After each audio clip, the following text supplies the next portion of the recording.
Welcome to the Fit to Talk podcast. You just found the #1 health and fitness podcast for performers, and you're listening to a guest episode during which we discuss the realities of a career in the performing arts with those who are fit to talk about them. Yes, we do. And if you like what we do, please leave us a review. Come on. And if you like our meaningful, helpful, and accurate information and occasional banter, then Fit to Perform might be for you if you want to be coached by us. Yeah, and you can find out more information over on our website, fit-2.co.uk, or on our Instagram, Fit to Perform West End. Moving on, we have an incredible guest for you today. Oh, yes, we do. She has been understudying Vivian in Pretty Woman, the musical, fantastic musical. She's also been in Come What May with our very own Steffan. This guy. She's also been in Mamma Mia Immersive. Yeah. And she's also a very fantastic nail technician. I will say, we saw the nails in person and they are magnifique. Showing them off. And also just an all-around lovely person. So please enjoy the hypnotically hilarious Helen Hill.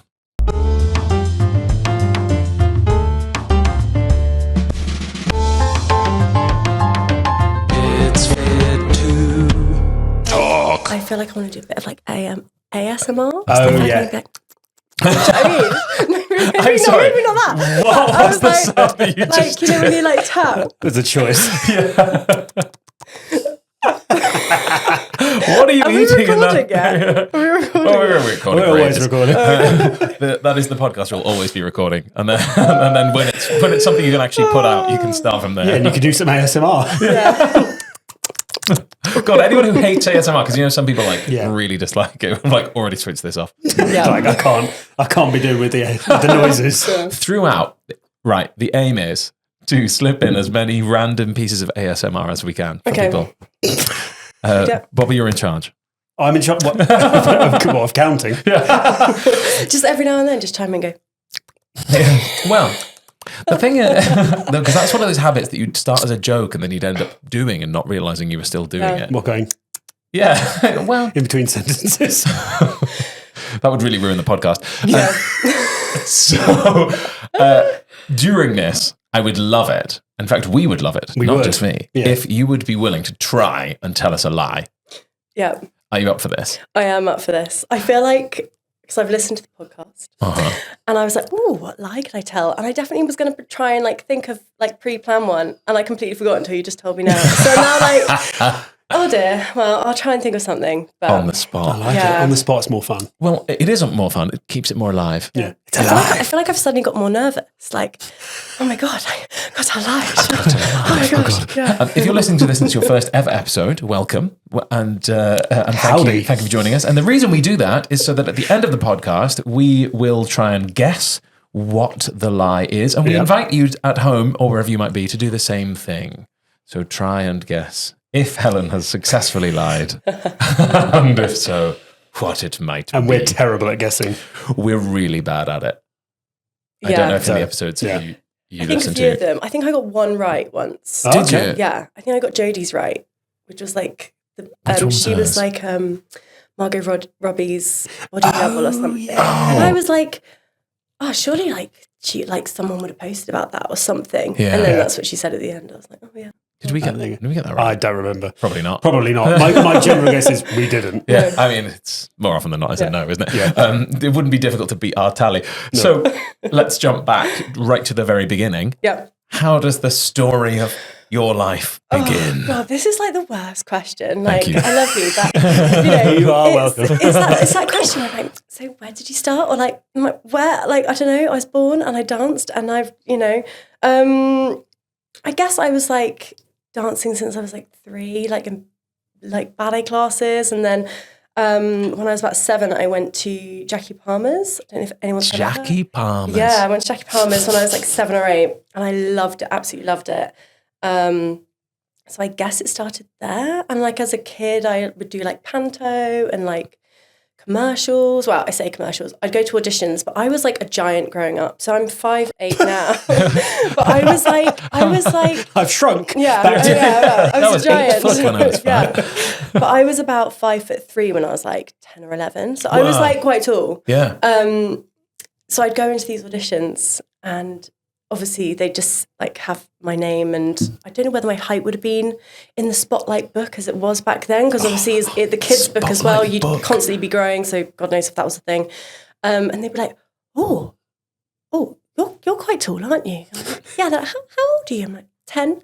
Like, oh, okay. And you could just see the casting director's face just being like, no. Yeah. Because it's like you're going in for like something where you've got to probably play like 7 or 8 and you're 10 and 5'3". And yeah. Like, guys, this isn't. No, it's not going to work. This is not happening. Bobby used to do commercials. I did many a commercial as a child. I was way more successful as a child than I am as an adult. You were very successful as a child commercial star. Yeah, arguably a star. Do you remember what's the most famous one? Yeah, I'm like going to say Chicken Dippers. Chicken Dippers was probably the longest running one. If you ever saw a Chicken Dippers advert, it was probably the one with Bobby in it. 3 years. It was ridiculous. I want to watch it now. It's on YouTube. It's on YouTube. It's on YouTube. I'm going to Google that when I get home. Stop. Let's all stop the podcast. I've got it saved. Do you ever find when you watch watch TV and see adverts and you're like, oh my God, like if I was this actor, I'd be so embarrassed. Do you know what I mean? Like there's I have done a couple of adverts since, and there's one advert, thankfully, was not shown in the UK. Some European country, I actually don't know.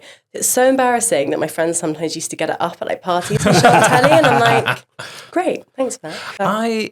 I don't know. I think most of my career has been embarrassing stuff. Yeah, I feel like I'd lean into it. Anything in particular, Steffan? Yeah, come on now. We'll come to that a little later on. Come what? Nice. There are a few bits on there that I'm like, yeah, that's embarrassing. But really, at the time, I don't think I was embarrassed. I was like, I need the money. Yeah, and you're like, yes, I got a job. Yeah, and then you're like, 5 years later, you're like, oh God, hope no one sees that. Especially non-acting things, like the stuff, like promo stuff that you do as well. Yeah. When you're like, oh, I was dressed as a toad in like, you're like, God, like why? But I was never like embarrassed of it. I was actually like, no. I'm all in on this. I quite like it. Now I look back at it, I'm like, remember all the crazy, stupid shit I did? Yeah. Like, remember when I was dressed as a shrimp in Selfridges, in a balloon costume? It's always Selfridges. And I was just in my pants in this shrimp. People pay good money to see that. Memories. I should do an OnlyFans, only shrimps. Only shrimp fans. Okay, okay. I won't help you with that business. That's going to be just you. I'd get the free trial though, just to see it. This is the thing with OnlyFans. Because I was chatting about this the other day to somebody, and they were saying like, you would make money on OnlyFans, but a lot of it would be from people just being weirdly curious with their mates as to what content you're putting out there, of being like, oh, he can't really be doing that, can he? So they'd pay the subscription just to see. We just need to know. Sure, I feel like you should just do that. Be like, by the way, I've got an OnlyFans, and it just be like pictures of your face, just like nothing obviously like weird, just pulling funny faces and see how many people actually pay just to see that and be like, haha, gotcha.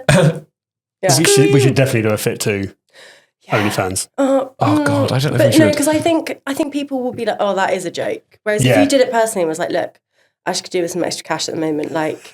Times are hard. Actually, on that note, have you seen people have started... Just like me. That's disgusting. That's the first post. Done. Have you seen that people have started doing this thing on Instagram and it's like, buy me a coffee? No. Yeah, someone sent it to me the other day and I've seen it before and it's like, actually, do you know what? So... Just asking for payment. Slight little plug here. So I'm a nail technician, by the way, qualified nail technician. The nails are fantastic. Thank you. Got little chilies on today. Lovely. And the nail accounts that I follow, someone had on there like coffee break, like if you want to, instead of tipping me or whatever, buy me a coffee because like we don't get breaks. So if I can, run out and get a coffee, whatever. And I was like, oh, that's quite a good idea. But I've noticed people have started doing it now personally, like actors. And I'm like, that's weird. It's like a bit beggy. It's like having a PayPal link in your bio being like, give me some money. Yeah. Do you know what I mean? That is literally what's happening. Yeah. And also, I'm going to do it. Yeah, I'm going to do it. I do love coffee, so... Especially now the Pret subscription has ended. Oh my gosh. It's controversial. We haven't talked about this on the podcast yet. We actually haven't. It's awful. Like mine only ended the other day. And I said, obviously to you both as I was coming in here, I've just had some soup. Yes, one. And obviously the 20% off food has stopped at Pret, the subscription. And oh my gosh, spent like £7 on some soup and some corn like cakes. Yeah. What is that? And you're like, no, I'm not going to Pret anymore. By the time this airs, this will have been 4 months ago or something. Many months ago. But you're bang on. I cancelled it because I was like, I'm not the subscription change. Yeah. If anybody doesn't know what it was, you used to pay a set fee each month, and that would get you unlimited coffee within reason. It was 5 a day. And then a discount on food. And then they were like, oh, by the way, we're just going to completely change this subscription now to just being a discount on food. And I was like, just coffee. Oh, just coffee. Just coffee. No discount on food. No. So it's 50% off drinks, hot drinks, for £5 a month for the first 6 months, and then it's £10. So I'm going to stop it after 6 months because I think, £2.50 for a coffee is, good when you're in London. Yeah. Otherwise, it's easily £4 and upwards. So it is crap coffee. It is terrible coffee. Yeah. This is the problem. Like, I think I did my only like tweet or X or whatever they're called now of the last like year was about the Pret coffee subscription changing, because I was like, they've backed themselves like they serve fantastic coffee, but their coffee is in fact garbage. Yeah. So you're like, well, like no, what why do I do here? I don't want to do that. So you said you started dancing when you were 3, but what you left out was where in the world you were. Oh, so I'm originally from Marlow, in Buckinghamshire. Marlow. I feel like everywhere I say that I'm from or lived, it just sounds super posh. People always assume that I'm really super posh because of my accent as well. But yes, I lived in Marlow. And it was in High Wycombe, Jackie Palmer's was. Yep. Yes. Can't go wrong. Wycombe Swan Theatre, if anyone knows that. I grew up doing shows there. What a banger of a theatre. Yeah. Can't go wrong. Is Marlow named after the writer, or was he named after the place? No idea. Don't know why you would know that. No idea. I actually don't know. I probably should know that. Don't know. But, well, that's something for people to Google after this. Yeah. Oh my God. And me. I really bring the interesting stuff to this. So you grew up in Marlow. Yeah. For people who don't know anything about Marlow, like me, what was that like? Oh, it's a lovely little town. Really nice. I don't really know what else to say. There's not much there. There's a nice park, nice high street, loads of coffee shops. Tom Kerridge has a few restaurants there. So Hand and Flowers, the Coaches, I think it's Coaches, or Horse and Coaches or something. So it's nice. That's really nice. What else about it? I then went to school in Henley-on-Thames. Okay. So for secondary school, see what I mean about Marlow, being posh. Henley. Oh, it's all coming. We haven't got to Chiswick yet. We'll get there. With darling at the end. Darling, Two. Still two or three. I don't know if we should keep this joke going. Are we doing a tally per person, maybe? It's like a challenge. Although this is going to just descend into chaos. We're all on one. I knew. That's just a tut, isn't it? Oh, God. And this has descended into just people making sounds into microphones. Essentially, we're beatboxing. Yeah.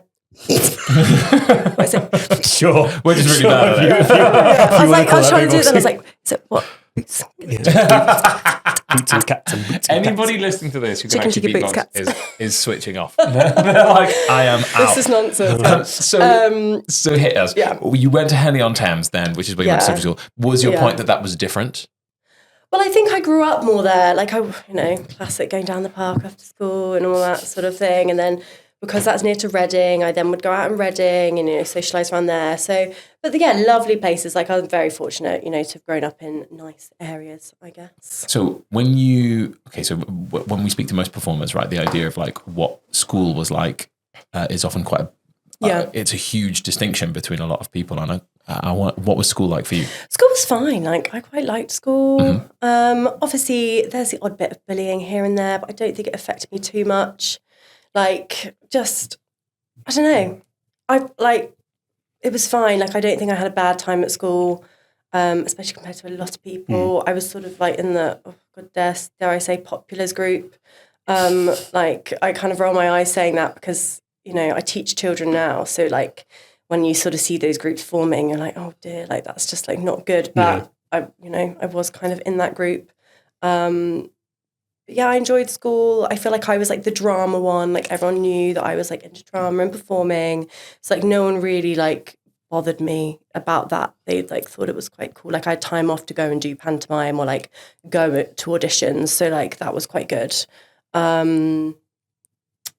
And that was like, one of them was like in year 10 or 11 to do pantomime, because it was like they had like student dancers rather than, obviously couldn't afford, we had a big celebrity that year, so obviously couldn't afford to pay professional dancers. So they had 2 professional dancers and then like 4 student dancers. Brilliant. So I had quite a lot of time to go off, and that was like during GCSEs. So I was very fortunate that the school let me do that.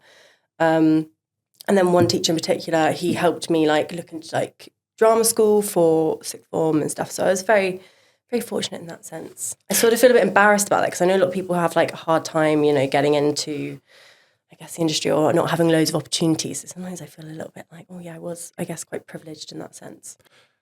I don't think there's anything to be embarrassed about. No. That's the lived experience that you have, in that sense that like, that's the thing that most people would love, the position most people would love to be in. Like it wasn't because you took it from someone else. Actually, people are going, God, I wish that I'd had that. Like, that sounds great, you know. Who was the celebrity? Yeah. It was Shane Ritchie. No way. It was Shane Ritchie, and he was so lovely. And his 2 sons, so Shane Jr. and Jake, I would say Ritchie, but I think it's Roche. But he's like he was in a band, and then I think he had a show at the Edinburgh Fringe this year, actually, but he's doing stuff now. I cannot with people naming their son the same name as them. Bobby, why didn't you name your son Bobby? He's already got Windybank, so like he's already having a bad time. Bobby Junior Windybank. Oh God! Or it would actually just be Bobby Windybank Junior. Wouldn't it? No, I can't do that to him. That would have been awful. Yeah, not the one. Not friend. I don't know. I don't think I could. You've got to really think you're great, haven't you? I guess, or if it's like a family name, I guess. But then I would You already have a family name. I guess. That's what your surname is. Or you'd have it as like a middle name, wouldn't you? It's like to keep it in the family sort of thing, I guess. Yeah. I don't know. I mean, I wouldn't personally, because I've got an old woman's name. So like, Helen. Yeah, it's like an old woman's name. Slightly older, isn't it? Really, like growing up, there's not many Helens. Like, how many Helens? Okay, so I'm 29, nearly 30. By the time this airs, I'll be 30. But like, whenever I meet another young Helen, I'm like, yay! Because you don't really get There's them. more than one of us. I'm actually only thinking of like Helen Mirren and Helen McRory. Yeah, exactly. How old are they? Well, Helen McRory died. Yes. Yeah. She was in her 50s, I think. Yeah, she wasn't. She wasn't old, for want of a better phrase, when she passed away. Helen Mirren, I don't know. I wouldn't want to wait. I don't know. I'm not going to guess. Yeah. Young Helens. If you're listening to this and you can think of young Helens. Helen was a really popular name when I was growing up. Like, I went to school with a couple of Helens. In the 60s. Because I don't know. I'm going to hurt you. Because I actually don't know how. I can't remember how old you are, Steffan, but I actually don't know how old you are, Bobby. I am, by the time this airs, I will be 40. Exciting. When's your birthday? December the 12th. Oh. Yes. Yeah, I'm on that cusp. About to turn into my 40s. So, that's something to look forward to. Well, that's 10 years difference between us, because I'm November 20th. So that is, I guess if it was popular 10 years. But even then, I don't think there's that many that I know in their 30s called Helen. Maybe a couple, but not really. I do know like a couple of people who are my age, I think, with that name. But it's strange you don't have a nickname though, do you? Not really, no. Like, I guess people call me Hells. Growing up, I hated that when people call me Hell or Hells. It's like, I'm not from hell. I'm from heaven. I used to hate it. Call me heaven. Oh my God.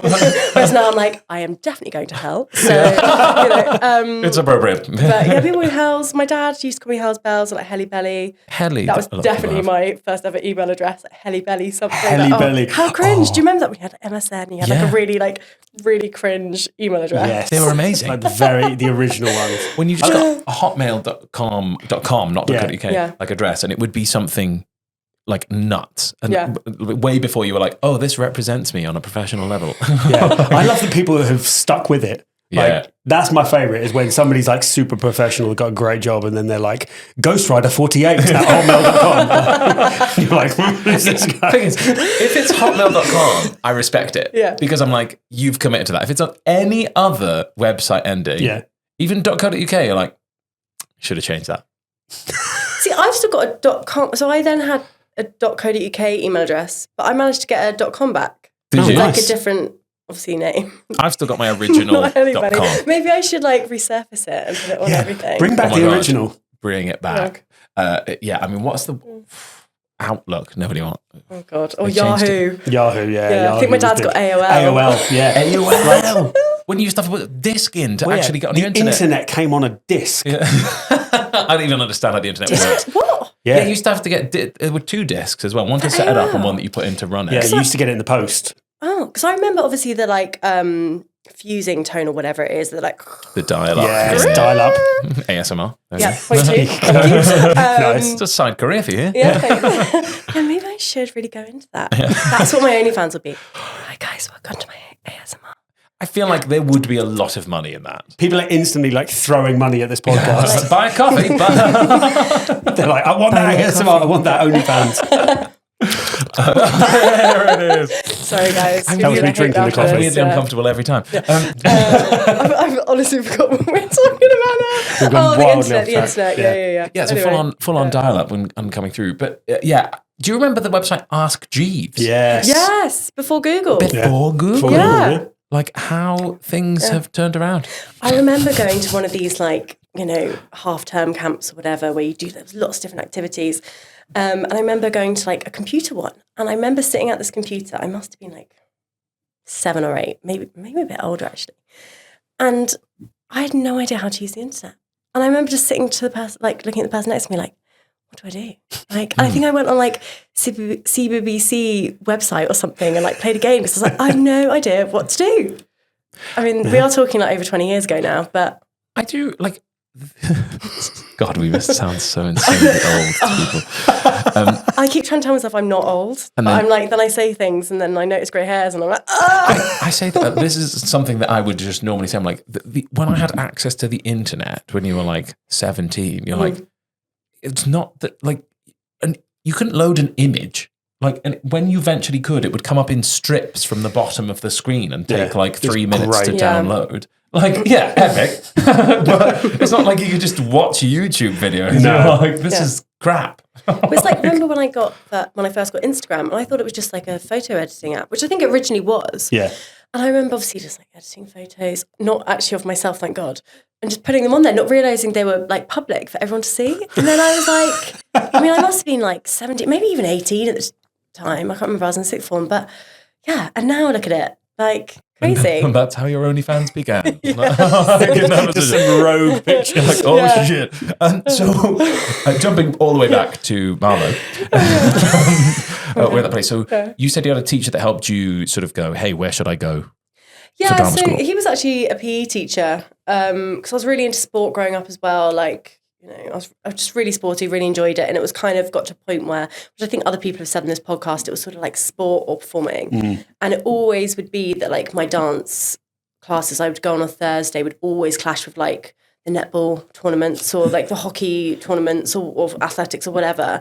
And I remember for GCSE, I didn't choose PE and they were like, why not? And I was like, well, I want to do drama and like these other things. And I'd already done my dance GCSE, I think when I was in like year 8 at Jackie Palmer's, I did it separately.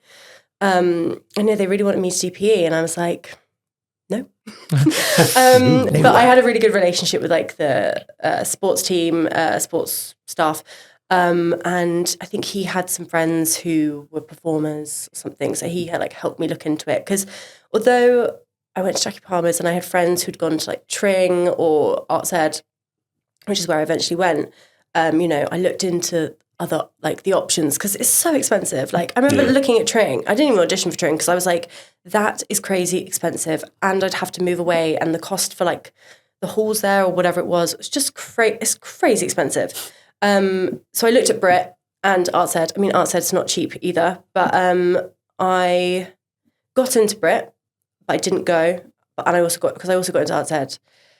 So Brit's in Croydon, I think, as we were talking about earlier. Yeah. And Arts Ed's in Chiswick. And Marlow's like 35, 40-minute drive from Chiswick. I actually did like move to Chiswick though when I was 16, which is mental.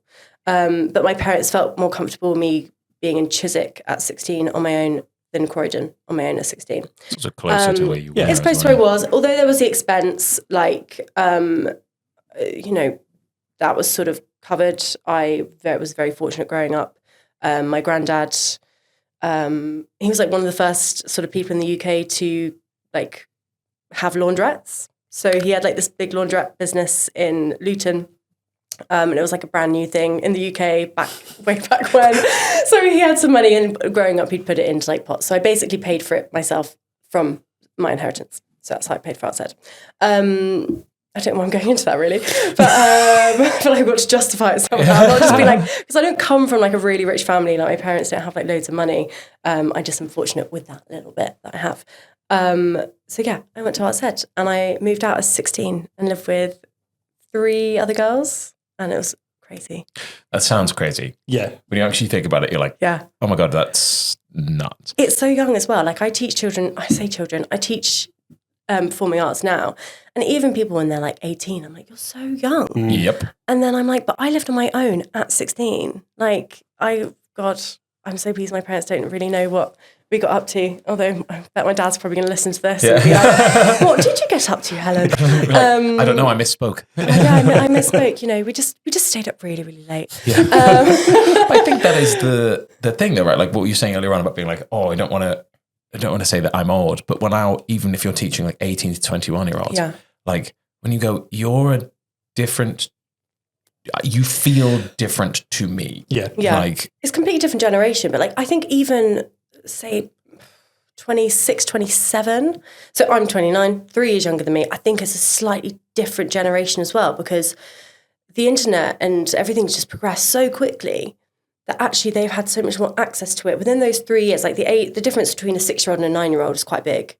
Obviously, the older you get, that gap closes. So if you're, you know, I'm trying to think of a good age sort of thing now. Say I was on Instagram at 17, 18. Well, if you're then on that and have access to that at 14, 15, that's very different, you know. And I think that generation is just... Yeah. You know, where your self-worth comes from. Yeah, it's going to really impact kind of the way you view the world. I think that kind of interaction with social media. Like, I think I'm fortunate in that social media wasn't really a part of my kind of growing up. I can't imagine how bad being bullied would be. I was just about to say that. Thank God it wasn't around. Like MSN was bad enough. It was. You know what I mean? And Bebo. Do you remember that? There was that forum where you could type like, I don't even know why I did it to myself, like anonymous messages.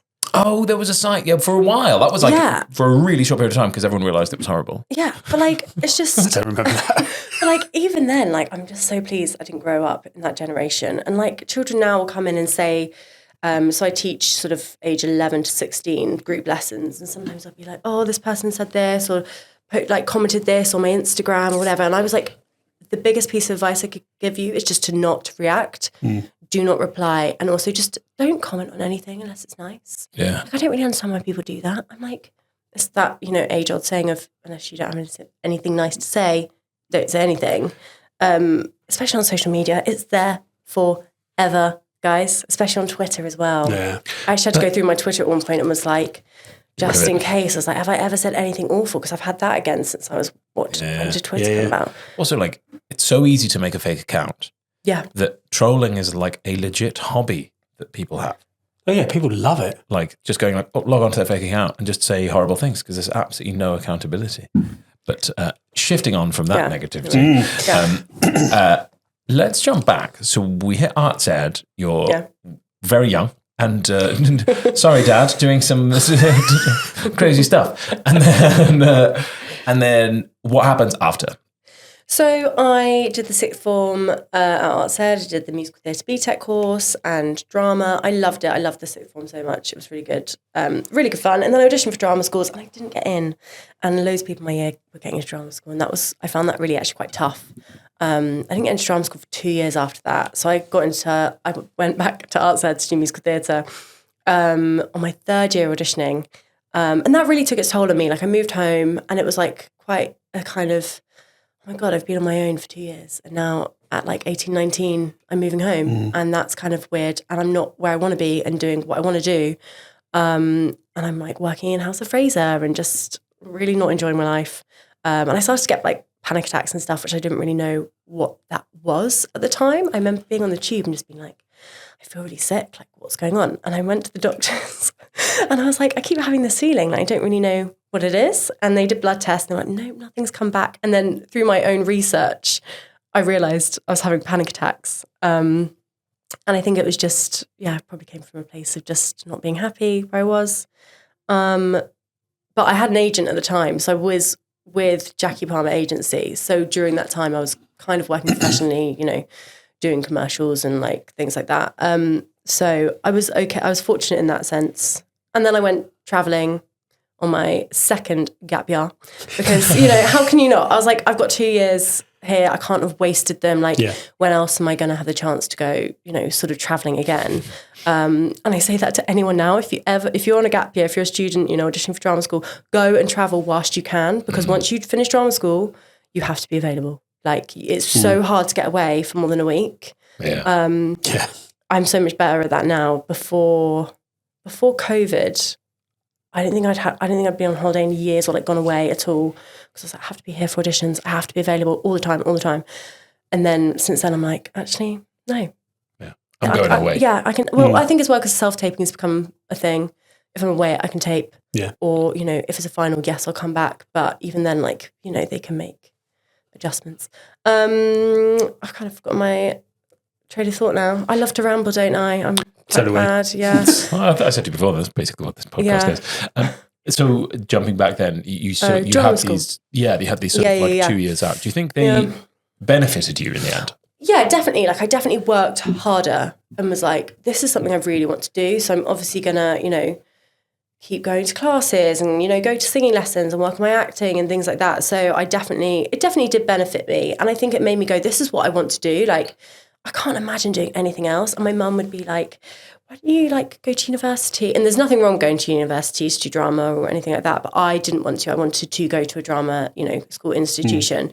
And she was like, well, if you don't do it, like maybe you could, become an air hostess or maybe like a estate agent, like think of like some other things you'd want to do. And I was like, I don't want to do that. Like, during my time out, I'd worked in retail and then I worked in like customer services, and then I actually got a great job, which I still do now. I work as a personal assistant for a guy called William, who I've worked for 10 years. And that was probably the best thing, because I met him just before I went traveling and then came back and worked for him. And that was, good work to have, being like personal assistant.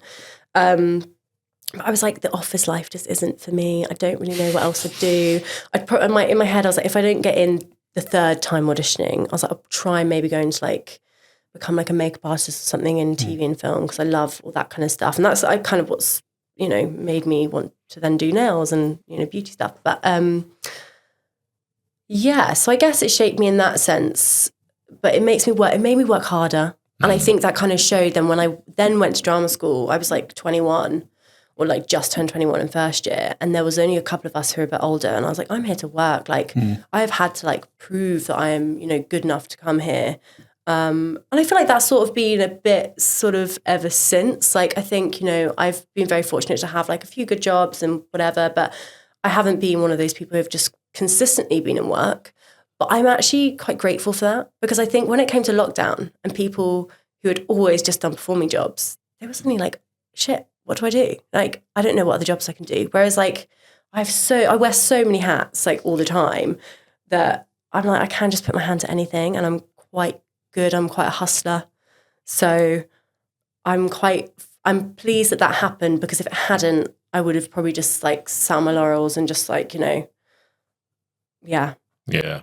I think that's super important. That's definitely been our experience. It's definitely our experience. How many hats can one person wear? I love grafting away for years. At everything constantly. It's always amazing when people are like, so what do you do? And I'm like, well, I'm an actor, but they're like, well, what do you do when you're not acting? And I'm like, well, I do this. And they're like, oh, do you have so many jobs? I'm like, yep.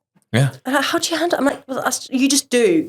How else are you meant to survive being freelance and also being available? Like I said as well, for like the holiday thing, you have to be available to audition. So I've worked jobs where you're, rotated in every day, but it's like when you have to, oh, can I go for this audition? No, you're on shift. Well, I'm going to go. Yeah, they hate you. And then they're like, oh, okay, well, you can make up the hours. But I'm like, it's not about that life. Also, I feel like one of the glorious things about performing is that your life changes all the time. Yeah. And you get to go and be different people. You get to go and like, what is life like if I'm a factory worker in Dagenham? Like, what is life like if I'm a factory worker in Les Mis? They're all just factory workers. Like, you get to go and do and be all those different people. And then you have that sort of realization when you do what you do, is that you go, I can do that in my real life as well. It's not as fun because there's less singing and less acting and dancing involved, but you do have that option. Like you can wear lots of hats. Yeah. And also, I think they got to a point last year just for my 29th birthday where I was working this job front of house at a gym, and the people were really lovely, but I had a moment of like I just finished Pretty Woman in the summer and I'd taken the summer off. I was very fortunate. I booked a commercial. So I was like, oh, got a nice bit of money coming in. I can just enjoy the next few months. And then I'll, once I come back from holiday, I'll settle down. Well, a week before the commercial was supposed to air, I got told my part in the commercial had got cut. Oh, no. So I was like, oh yeah. So also, never spend the money before it comes in. Yeah. I mean, thankfully I'd saved some money on Pretty Women, so I was fine. I was okay, but I was suddenly like, oh my God, I need to get a job. So I got this job at the front of house at gym, and it was fine, but it was very stressful. And I was kind of like a semi-manager. I don't really know. I'm, sort of a manager, so under-trained.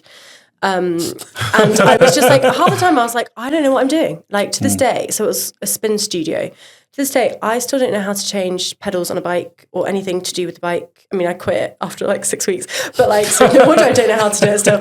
But it was out of my depth and it was just a lot. And I was like, what am I doing? I'm 29, working in front of house at a gym. Not that there's anything wrong with that. It just wasn't for me. And I was like, I can't be doing this because I don't know when the next job's coming on, or coming in. And at that time, I've been very fortunate, loads of auditions. And then suddenly come September, I think a lot of people found this, it kind of dried up. I think maybe I had 3 or 4 musical auditions. I was like, oh my God. So I was like, I can't do this. So I went more into sort of being a personal assistant, sort of joined a company doing that. And I'd already done my nail course. So I was like, I just need to get that going. And I think I was like, I need to do jobs that I enjoy, that are flexible. And I'm basically working for myself because otherwise I just hate life. I can't have the same thing every day. I find it really tough. So as much as it's nice having variety, sometimes too much variety is a bit like, oh my God, I'm here, and here. My boyfriend's like, what's your schedule this week? I'm like, well, I'm like today, for instance. I don't know. I did some personal assisting this morning, and then I'm obviously here, and then tonight I've got a nail client. Then tomorrow I'm working somewhere else, a different job. Then I got a nail client. Then Wednesday, nail clients. Thursday, another different personal assisting job. Then a client. Thursday, Friday, then Saturday teaching. It's all very varied. And sometimes I'm like, don't get in till 9, 10 at night. So I have a very varied schedule. Yeah, I know no one asked to hear that, but there you go.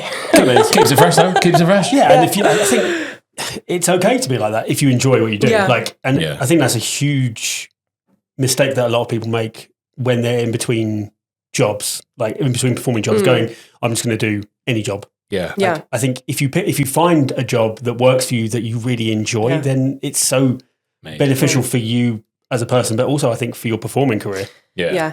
I think as well, I was like, I need something that I can do when I'm in a show again still. Yeah. Because obviously, as we know, actually acting doesn't pay that well. What do you mean? So I was like, I need to have a job that I can do during the days that once I'm not bored and just not doing anything in my day, because sometimes you would it depends on the show. Obviously, if you're in a really tiring show, you need that time to recover before the next show, for the next day. But I was like, I need something that can help supplement my income, but also just keep there being more fluidity with my work. So when that job finishes, I'm then not stuck being like, oh my God, what job can I do now?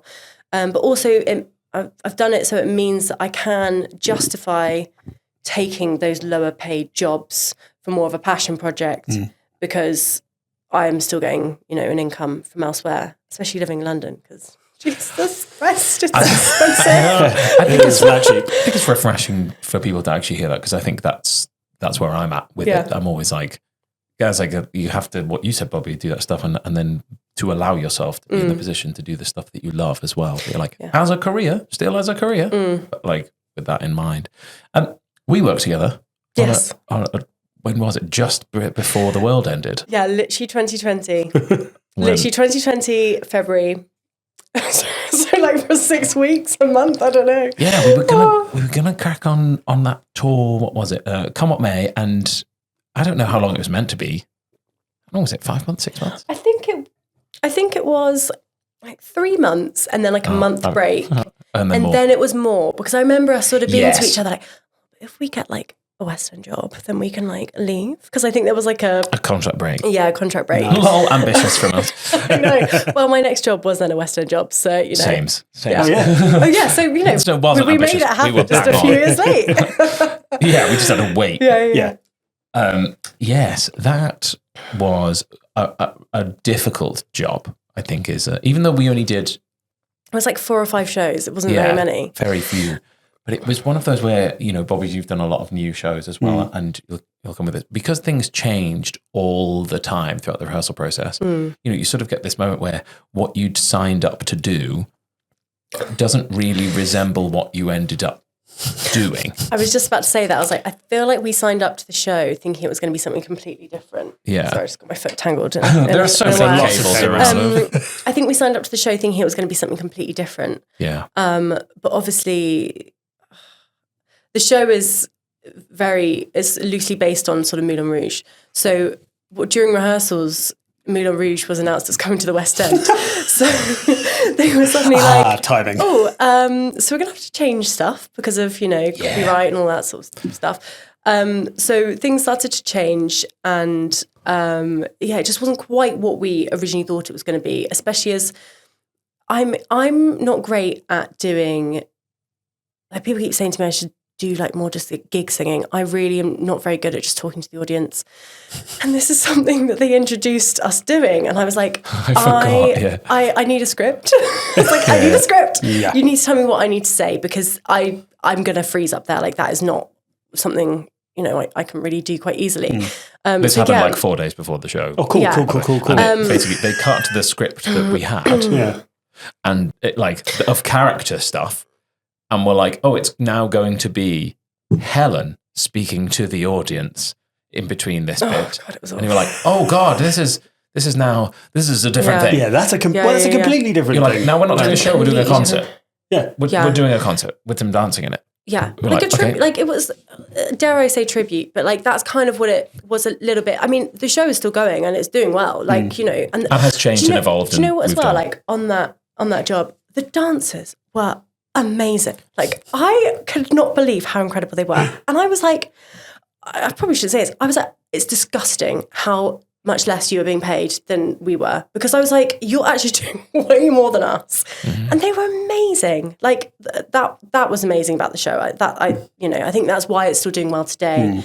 They've, you know, got stars from Strictly and stuff doing it because it is just such a fantastic show. But it was definitely different to what we were expecting. I found on that job as well, like kind of to bring it back to like Fit 2 kind of world, I struggled on that job with my body, like a lot. I think, do you remember I like had a costume fit? Oh God, I feel like I suddenly about to well up. But oh my God, I thought I was like over this. And I'm like, I think it's time I'm actually sharing it like publicly. But like I had a costume fitting in front of like everyone in the cast. And at the time I was like a little heavier, I would say. And these amazing dancers were all like tiny, tiny stick thin.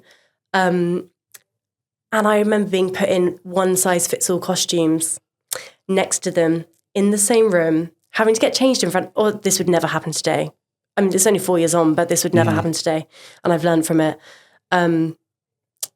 Just getting changed in the room in front of everyone and having very little privacy and having, you know, to go braless and being in a thong. And next to I was like,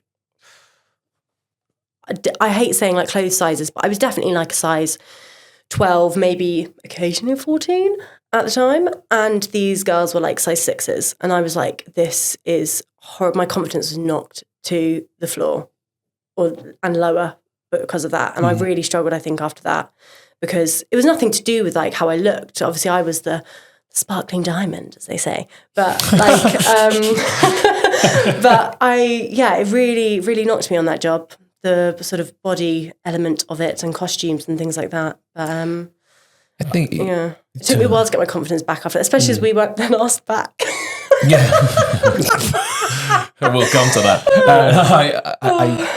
Thanks for sharing that, because I think it's really important for people to hear, because I think those things hit you like they're a surprise sometimes. Like you don't know that you would have even thought about that. Like you didn't even know that was something you were thinking until suddenly you're in a rehearsal room and they've got a cardboard screen up and you're literally being compared by somebody going, does this costume fit compared to them? And you're going, what the hell? Like, Yeah. and nobody is like making you feel like that. 12. We're not like blaming a person, to be clear, but like it's completely understandable in that setting when you're like, actually, as you said, now I don't think that would happen that way. No, but I think as well now, like I think from drama school, it was sort of, you were told like, you know, you get what you're given. You can't really argue with the costume designer and all of that, and you know, you wear what you're given. Whereas now, I'm like, if I don't feel comfortable in that, like I'm gonna say, or if I don't feel sexy in that, for instance, like depending on, say sexy, depends on the show. That was relevant.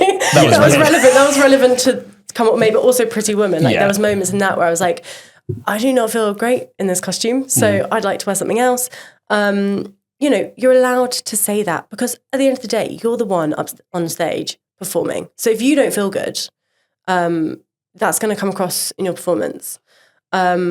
So yeah, I think now if I was in that situation, I would be like, you know, I don't feel comfortable wearing this, and I'd, you know, propose it in the right way. Also, we didn't have a costume designer. They were bought costumes. They were bought costumes. Well, they were rented from some other sort of dance sort of show company thing, which also I was like, yeah, of course I'm not going to fit into that because again, they're tiny little dancers, and you're trying to put. I think as well because I was like given clothes and I was obviously too big for them, and it was like a tight squeeze, and I was like, oh god, we're going to have to probably buy something, and I kind of felt like a lot of pressure because it was like. Felt like it was my problem. I mean, it wasn't. Like, bless them, when they saw that I got upset, they were like, look, we will put you in something else that you just need to say. But it's hard when it's like, that was like my first job being like, I guess, a lead. And I didn't want to make a fuss. And, you know, you just kind of, I was still finding my feet a bit, I think, in the industry. Whereas now, like I said, I would just say, I'd be like, look, I don't really feel great in this costume. Do you mind if we alter it or change it or whatever? So... I definitely felt like super old on that contract because I was like, I'm not doing that. Well, no, that just comes from experience. Like you were more experienced in the industry, so you would probably. I don't know if it went down well, but like, actually, yeah, a few things you're like, nope. No. Well, they would like to give a little context, just rather than making me sound like a diva. You know, when they were suddenly like, you know, they wanted me to play guitar so we could do Shallow in the thing. I'm like. Absolutely. Let's do that. You know, I didn't say you're going to need to pay me as an actor muso. Fine. Like, cool. I'm all for it. But they were like, oh, have you got a guitar? And I was like, yes. They were like, can you bring it in? And I was like, I'm not touring my guitar in the show. You can rent my guitar from me. I was like, I remember this now. And what I said was like, if you insure my guitar, I didn't even say rent it from me. If you just insure it, okay, but I'm not just going to use my guitar for the show. Why would you? And then they were like, yeah, sure. And then it never happened, and it got to like 2 days before, and I was like, I'm not going to use my guitar. Like, you either need to provide a show guitar, or you need to insure my guitar in case it gets broken if people are loading it on and off of a truck. And so 2 days before, they cut the song. Well, they cut the guitar from the song. Yeah, sorry. Then they just whacked it on a track. Perfect. Yeah. Which was better. I remember. Yeah, sorry. It was better. I remember getting given a new song to learn just for opening night. Oh my god! Oh yeah, yeah. It was it was from. Oh my god, what's that film called? I don't even know. Star is Born. It's the one where at the very end that she sings. Big number. It's a big number. It's a big and number. It's a long song. Oh. And I got given that the day before, and it was it was interesting. And then after that, you did it though. Yeah, for that one show, and then they cut it. Brutal. Yeah. Brutal. Yeah. And I was like, great, I've gone through the effort of learning this. And I remember, I did another God, I feel like I'm just like bitching about it now. But I remember I thought transport was going to be provided in the form of minibuses. Well, it wasn't. I mean, we did get put up in a hotel. That was the one thing that they were providing if it was a few nights in a venue. So it was sort of, sometimes it was like 3 nights at a venue. Sometimes it was just one kind of thing. That we were going to be put up in a hotel. Well, it ended up being that we had to drive. So I remember driving up all the way to Darlington, which is... That's a drive. Yeah, I remember driving all the way up there. It was far. It was very far. And I remember... Sorry to interrupt you. Yeah, no, just of course. bear in mind when you hear this, that what we had signed up for was a touring show, contract of a show, like when you signed up... Of a musical. And suddenly you're doing, we're doing daily gigs of a concert that you want us to drive to. That's a completely different job. Yeah. I'm like, it's an entirely different job. Yeah. At that point, we were like, oh, I think all of this is turning into something that's not what we thought it was going to be. Sorry to interrupt you. No. I think I was going to say the next morning I remember I had to get up really early. So we'd done our first show, driven up to Darlington, did the first show. We put up in a hotel because obviously it was so far. Then I had to get up at like 6 a.m. or something to drive down to London with a few other people because we had auditions for 9 to 5. Oh, God. Which we got stuck in traffic. I don't think we got to the audition. I think it was at Flow Dance, of all places, till like 2 p.m. Oh. And then I had to get out or stay out. Oh, I know. So moving on from that, it was I learned a lot on that job. And let's shift to then Pretty Woman coming along. And you go, hey, awesome. What was that like when you finally got that call that was like, I'm going to be on the West End? Oh my God, I broke down in tears. I was, because I'd auditioned for the original cast, didn't get it, auditioned again for like Emergency Swing, was put on a stronghold, then didn't get it. Stronghold. And then it came around again to the actual cast change and I was called in. And I remember I was teaching at the time on like a half-term course or some Easter course, and my phone is usually on Do Not Disturb. Well, if someone rings more than once, it rings through and it's attached to my watch. And I could see that my agent was calling and I was like, oh my God. Yeah. And I was like, I'm really sorry, I just have to go and take this call. We've got you on audition next week. But But I knew that she was going to call if it was, she would only either email or text. So I answered the phone, she's like, hi Helen. She's like, so you got Pretty Woman. I was like, oh my God, I broke down crying. Well, no, that was a bit too dramatic, but I was like, screaming like, oh my God, this is just amazing. Because I was like, oh my God, finally, another job, but also just like West End debut and a show that like, it's just, and a film like iconic, like just, at the Savoy Theatre. I was like, this is amazing. And I originally was just offered Ensemble because I think people weren't quite sure who was leaving yet. So I was originally auditioning for one track in particular. Actually, no, I think originally I was in for cover kit and Ensemble. But they were like, I don't think you're actually quite right for kit, but would I be happy with just Ensemble? And I was like, yes, give me a job. Let me think about it. Let me think about it. Yes. So then I got that. And then I think like a week later, they were like, Joe's leaving, Joe Woodward. So there's a second cover, Vivian, available, and they'd like you to tape for it. So I taped, and then they were like, yeah, great, you got it. I was like, amazing. Job done. So, yeah. Lovely. Yes, Joe, who's done this podcast, who was a client of ours and worked with you on Time Travelers. Yeah. It all comes together. So what was that moment like? What was the best moment on that job? What was the best moment? Do you know what? I've made some friends who like friends for life on that job, who I adore. So that's kind of like one of the like highlight moments from that.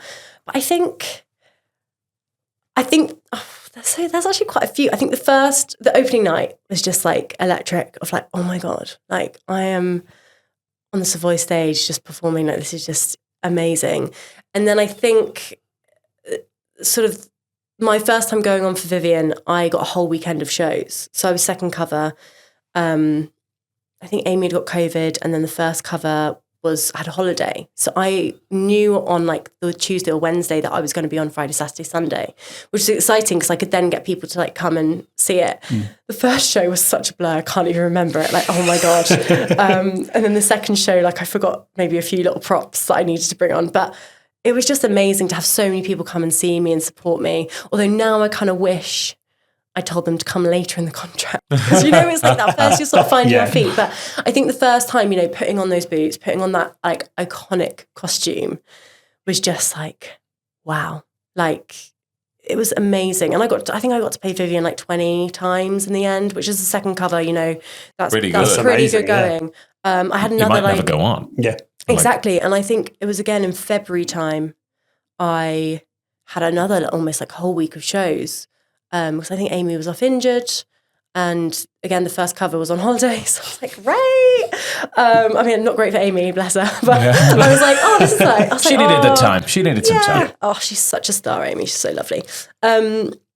So yeah, I got a chance to do it then, and that was amazing because by that point I'd already done it quite a few times, but I was like, I really found my feet with it, and I just loved it. I just loved that character, and it was just such a fun job. Like it was just, really, really great. It was a really good time. Sounds joyous. Yeah. Superb. Is there anything about the industry or fitness or health and well-being or anything at all that you'd like to see get in the bin? Oh, get in the bin. I think it's been said before, but I guess like what is healthy, what that looks like is different on each person. What I'd actually like to get in the bin, which I know I've definitely been a culprit of, is saying that you're fat when you're not. Especially around other people who may have had, eating disorders or who are maybe a bit bigger. Because there's nothing worse than being stood next to someone who's stick thin, who you actually go, a bit worrying here. And then go, I'm so fat. And you're like, what do you then think of me?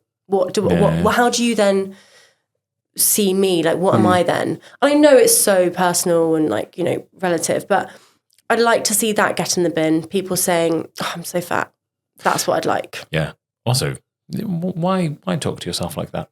It's just a little mean. Yeah. Be kind to yourself. Yeah. I've got another thing to put in the bin. Hell Go yes. for it. This bin, it doesn't get filled up this bin, by the way. There's plenty of space. I would like people to stop tweeting. I don't really go on Twitter anymore because I think it's so toxic. Yeah. Being like, I'd love to be this part in a show.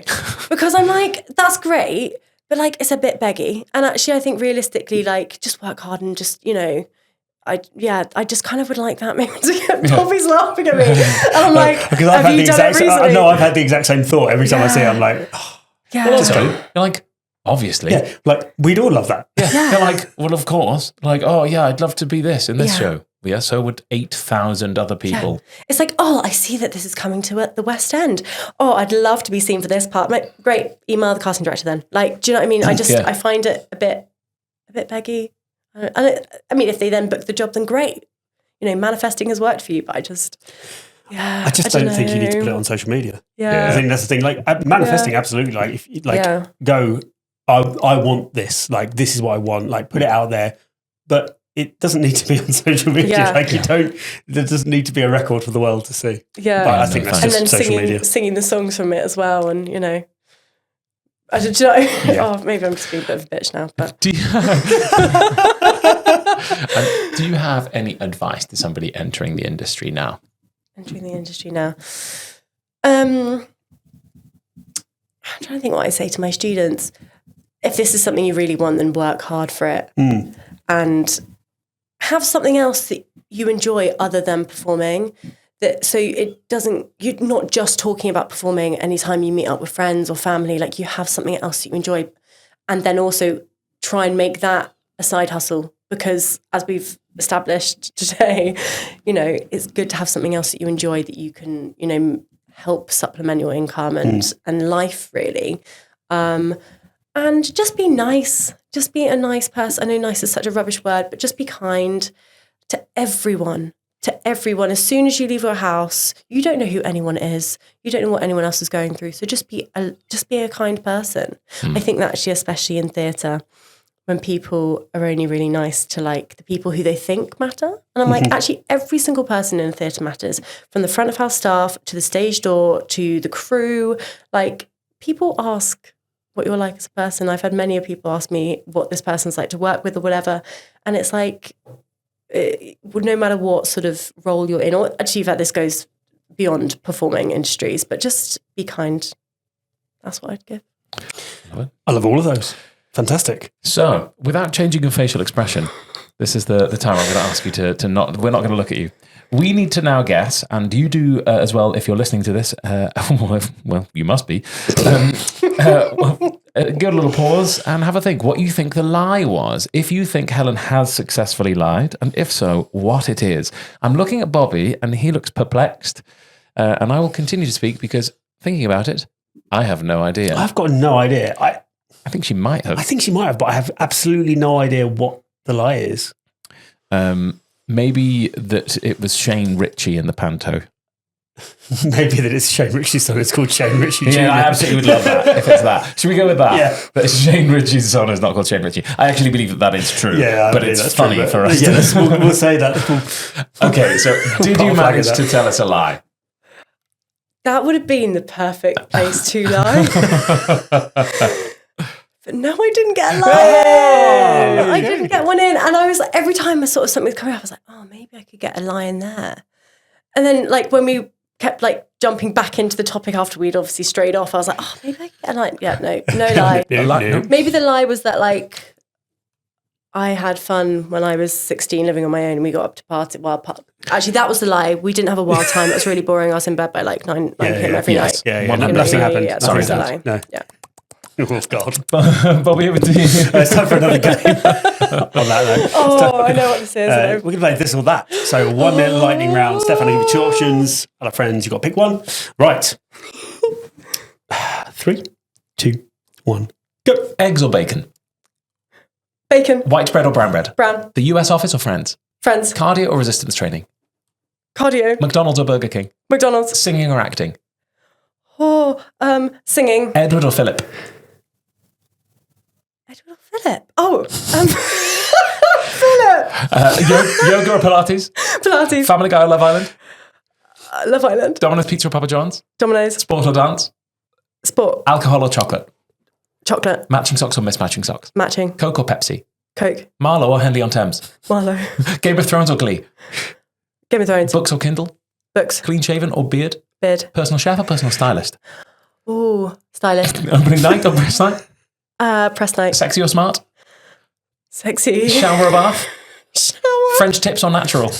Ooh, natural. Dogs or babies? Dogs. Snakes or badgers? Badgers. Theme park or water park? Theme park. Running or walking? Walking. Director or choreographer? Director. Bobby or Steffan?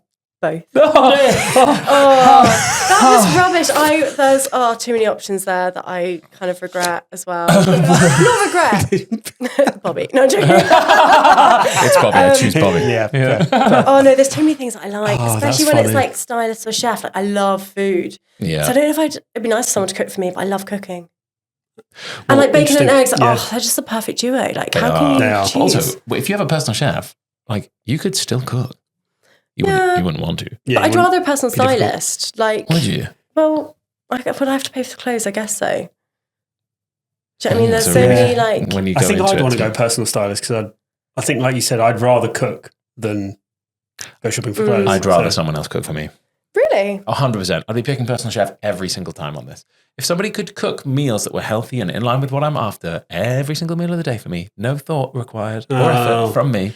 Sounds like you're talking about a meal plan there, Steffan. Oh, shots fired, shots fired. Shots fired. Does that count as ASMR?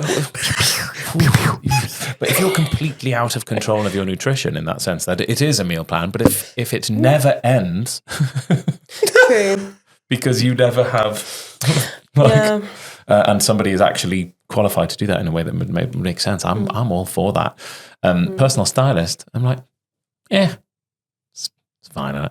You quite like clothes shopping. I do. I prefer it when I've got money. Yes. Oh yeah. I mean, I love shopping, but like, I really like cooking. I find it sort of like therapeutic. Yeah, a little bit. I love baking. I love feeding people. Baking is glorious. Baking is awesome. Yeah. If I wasn't like, trying to be really good at the moment, I would have baked you guys something to bring in. There's a place for all kinds of food, Yeah. On that note, thank you so much for joining us. Thank you so much for having me. It's been a pleasure. I'm so honoured to have been asked. Oh, it was a joy. I'm so glad you came on. I've actually been aiming to get you on for ages. Yeah. Which I'm so surprised at. I'm very flattered. I was like, who really wants to... I'm like, thanks for listening, whoever got to the end of this. Yeah. I'm like, who's going to want to listen to me? But thank you. Lots of people. And, thank you at home or wherever you might be for indeed listening. Yeah, and if you've enjoyed this episode, click those like and subscribe buttons and find us on Instagram at Fit to Perform West End. As always, if you've got any questions you want answered, slip slide into those DMs. I'll be in there splishing and splashing. Okay.